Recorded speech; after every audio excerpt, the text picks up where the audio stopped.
Hello, dear viewers, and welcome back to our channel, your trusted source for thoughtful insights into the lives and times of the British royal family. Today, we turn our attention to a significant event in the royal calendar, the traditional Easter Sunday service at Windsor.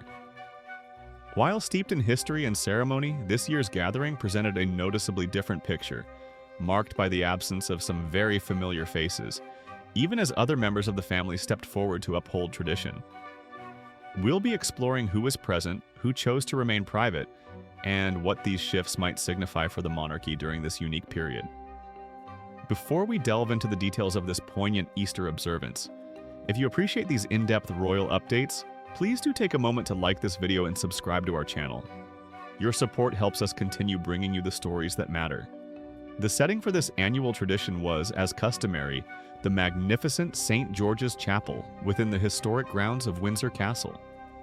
A place deeply interwoven with royal history, it's witnessed the weddings of Prince Harry and Meghan Markle, Princess Eugenie and Jack Brooksbank, the funeral of Prince Philip, Duke of Edinburgh, and indeed the final committal service for Her late Majesty Queen Elizabeth II. The chapel provides a backdrop of profound significance for these family gatherings. Easter Sunday service here is more than just a religious observance. It's a public demonstration of continuity, faith, and familial bonds within the House of Windsor, a moment where the spiritual heart of the monarchy connects with its public role. However, this year the congregation looked somewhat different, reflecting the personal health battles currently being faced by the family. Notably absent were the Prince and Princess of Wales, William and Kate, along with their 3 children, Prince George, Princess Charlotte, and Prince Louis. This departure from their usual attendance was, of course, widely anticipated following the princess's deeply personal video message. As the world now knows, the Princess of Wales is undergoing a course of preventative chemotherapy following major abdominal surgery earlier in the year. In that heartfelt message released just prior to the Easter weekend, Catherine spoke with courage and candor about the incredibly tough couple of months for her family and the importance of explaining the situation to her children appropriately, requesting time, space, and privacy to focus on her recovery and her young family. Consequently, the Wales family opted to spend the Easter holidays quietly and privately at their country retreat, Anmer Hall, on the Sandringham estate in Norfolk. This decision underscores a clear prioritization of health and family well-being above public duties during this challenging time. A sentiment surely understood and respected by people everywhere, especially given the intense speculation that preceded her announcement. It also marked a visual contrast to previous Easters where the young Wales children were often a focus of public delight. Adding to the list of those not present were 2 other familiar figures often seen at royal family events, Zara Tindall and Peter Phillips. Both Zara, the daughter of Princess Anne, and her brother Peter have frequently joined the royal contingent for Easter Sunday in previous years, often accompanied by their own children, Mia, Lena, and Lucas Tindall, and Savannah and Isla Phillips, bringing a sense of the extended family's vibrant, younger generation to the occasion. Their absence this year was particularly noted by royal watchers who enjoy seeing the wider family interactions. Interestingly, this absence followed a recent overseas trip. Both Peter Phillips and Zara Tindall, along with her husband Mike Tindall, were spotted just days earlier enjoying the Bahrain Grand Prix, a high-profile international sporting event. They weren't alone on this Middle Eastern excursion. They were accompanied by their cousins, Princess Beatrice and Princess Eugenie, the daughters of Prince Andrew, Duke of York. This detail adds an intriguing layer to the Easter attendance roster, prompting some discussion about differing priorities or perhaps simply logistical considerations following international travel. While Zara and Peter did not join the family at Windsor for the Easter service, having presumably returned from or extended their time away after Bahrain, their cousins, Princesses Beatrice and Eugenie, made a point of returning to the UK in time for the Windsor gathering. Their presence added a welcome touch of the younger generation of royals to the proceedings, subtly reinforcing the family ranks. Beatrice, accompanied by her husband, Edoardo Mapelli Mozzi, and Eugenie were seen smiling and engaging with onlookers as they walked towards the chapel, offering a visual representation of the family's continuity and demonstrating their support for the king during this period. Their attendance felt significant, a quiet signal of solidarity from the York branch of the family. Despite the absences, the core of the royal family demonstrated its resilience. Leading the way, quite literally and symbolically, was His Majesty King Charles III, accompanied by his wife, Queen Camilla. The king's presence was particularly significant, and for many, deeply reassuring. As we know, His Majesty is also undergoing treatment for cancer, a diagnosis revealed earlier this year following a procedure for benign prostate enlargement. His decision to attend the Easter service, albeit with modifications advised by his medical team, such as sitting slightly apart from the main congregation to minimize infection risk and foregoing the traditional post-service reception or walkabout involving close contact, was a powerful statement of his commitment to his role and his desire to maintain a visible presence during this important religious festival. He appeared in good spirits, offering warm smiles and waves to the small crowd of well-wishers gathered outside the chapel, a moment that many observers found heartening after a period of reduced public engagements focused on state business behind the scenes. Queen Camilla, steadfastly by his side, offered her familiar warmth and support, embodying the supportive role she has consistently played, particularly during these recent health challenges facing the king. Also making a characteristically dutiful appearance was Zara Tyndall's mother, Princess Anne, the Princess Royal.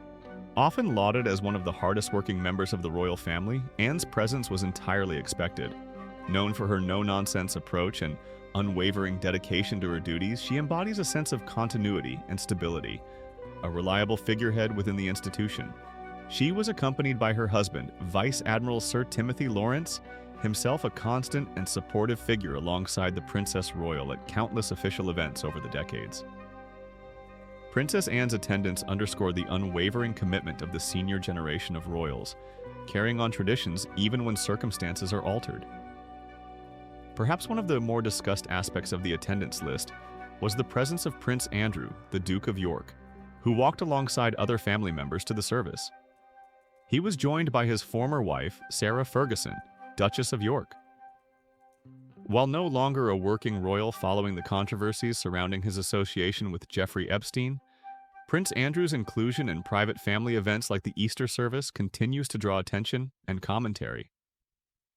Sarah Ferguson's presence alongside him and the rest of the family also signifies a degree of continued familial integration and support, particularly noted as she herself has faced recent health scares, including diagnoses of breast cancer and malignant melanoma. Their joint appearance reflects the private family dynamic, distinct from official public duties, highlighting the complex reality of family ties within the Windsor structure. So, what does this particular Easter Sunday gathering tell us? It paints a picture of a monarchy navigating a period of significant personal health challenges for two of its most senior figures, the king and the future queen. The absence of the Wales family highlights a necessary focus on personal recovery and the protection of young children during a difficult time, a move widely supported by the public.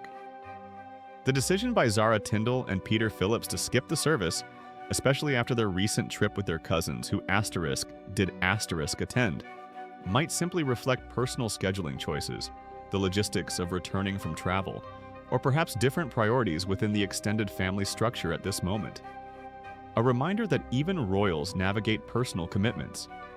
Conversely, the presence of King Charles, despite his ongoing treatment, sends a strong message of duty, resilience, and determination to remain visible to his people. Queen Camilla's unwavering support is evident and crucial during this time. Princess Anne and Sir Timothy Lawrence represent the steadfast anchors within the family, the reliable constants. The attendance of Princesses Beatrice and Eugenie shows the support of the younger generation, stepping up and adding to the family presence during a time when key figures are absent from the public eye. And the inclusion of the Duke and Duchess of York points towards the complex, enduring nature of family ties, even when public roles have irrevocably changed. This Easter service, therefore, was less about the usual large gathering and grand spectacle, and more about the people, a family upholding a cherished tradition while adapting to challenging personal circumstances. It demonstrated resilience, a necessary prioritization of health, and the quiet dedication of various members stepping forward. The visual of the king leading his family into St. George's Chapel, even with a smaller contingent than usual and under modified conditions, served as a poignant reminder of the enduring nature of the institution, weathering personal storms while looking towards the future and adapting its practices as needed. It showcased a monarchy in transition, dealing with profound personal issues while maintaining its symbolic public presence. It certainly gives us much to reflect upon regarding the current dynamics within the royal family and how they balance personal challenges with public expectations and long-held traditions in an era of intense media scrutiny. The image of the family at Easter this year was one of quiet strength, adaptation, and a clear focus on what matters most: health, family, and duty during trying times. What are your thoughts on this year's Easter service attendance? Did the presence of the king offer reassurance? Do you feel the absence of the Wales family was rightly prioritized? We would love to hear your perspectives in the comments section below. Share your reflections on this moment for the royal family. Thank you for joining us for this detailed look at the royal family's Easter Sunday observance. If you found this discussion informative, please don't forget to like this video and subscribe to our channel for more royal news and analysis. Click the notification bell so you never miss an update. We appreciate you spending your time with us today. Until next time, take care and thank you for watching.